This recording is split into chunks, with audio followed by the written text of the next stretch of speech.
Hey guys, I'm Andy Raffel from eTeknix.com, and today we've got the CR500 from Riotoro. Now, Riotoro aren't a brand that necessarily springs to mind at first, but that's because they're still relatively new to the market. Riotoro bring a team that has many years of experience from within the industry with their no bull motto.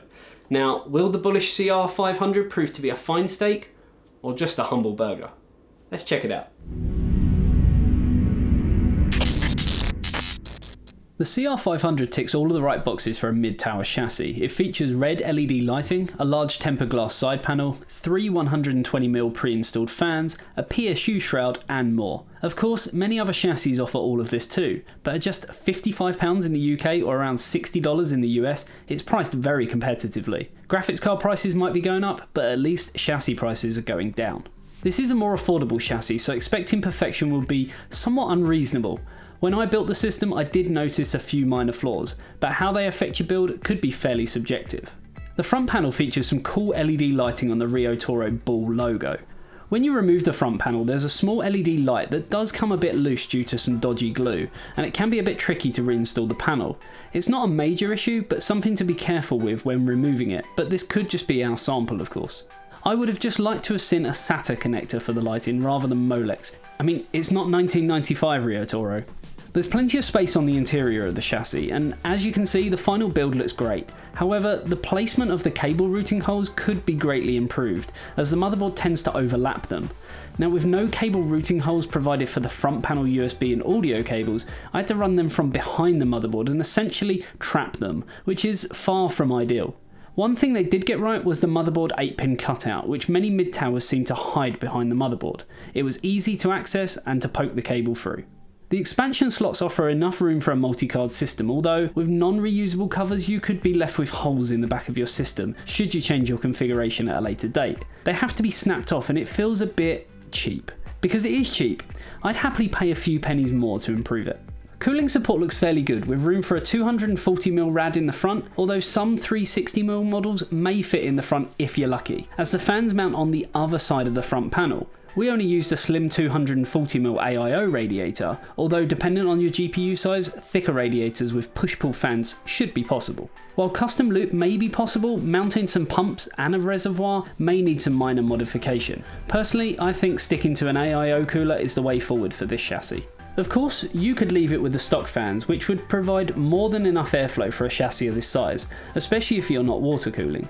There's a 120mm fan in the rear, and you may be able to install an AIO cooler here, but the space is pretty tight, so check your measurements between the cooler and your motherboard twice before you buy. Clean air comes courtesy of a front panel dust filter, although it can be difficult to remove as it's a folded mesh design. However, I'm happy to see some filtering included, and you should be able to clean it with a hoover easily enough. There's also some side ventilation on the panel with some filters, which are much easier to remove. There's a small, and I mean very small, amount of ventilation on the top panel. However, it looks simply awful. There's no other way of putting it. It comes with a magnetic dust filter, but it's not suited to mount anything, and it just feels a bit unnecessary. Close that panel up, Riotoro, or make it large and more practical. The PSU dust filter is robust though and provides good filtration. Speaking of which, I love that they provided thumb screws for the PSU, as it makes the installation a heck of a lot easier, especially for a chassis at this price point. There's a dust filter towards the front for the hard drives? I've got to be honest, that's pretty unique to see and quite simply not needed. There's no airflow coming into the chassis here, and with 2 fans pulling air in and 1 out, it will already have a positive air pressure, so it's likely to blow air out of here and not in.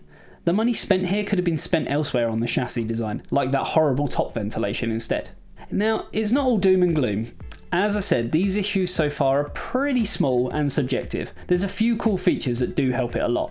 There's a good amount of cable routing space around the back, at least for a chassis of this size. It could be made neater with cable ties, but it's out of sight, so why bother? With some dedicated 2.5-inch drive mounts vertically and 2 3.5-inch drive trays below the PSU shroud, it keeps all the ugly hardware tucked out of sight easily enough. The 3.5-inch trays are toolless, of course, with a simple, flexible mounting system, which can also house 2.5-inch drives, but would require breaking out the screwdriver to install. The more common space for SSDs and other 2.5-inch drives are the vertical trays, which again use screws to mount the drives into place, keeping it neat and tidy. The tempered glass window is a nice premium add-on, and while there are a few minor issues on the interior, it does well to hide them, and the final build, it simply looks great. Even little details, such as the very nicely designed switches on the front panel, they give it a premium look and feel in the places that you're going to see the most. There's only a single USB 3.0 which may bother some, but it's enough for hooking up a flash drive or your phone, as USB 2.0 ports are more than enough for any peripheral. Overall, it's a great looking build. It's only when you look closer do you see any of the minor design flaws. Cable routing issues are a pain and need improving, but they're issues you're only likely to face once. With a 240mm RAD mounted in the front, a large graphics card, and our Aorus motherboard, I think the final product looks pretty great, and it's priced pretty fair too.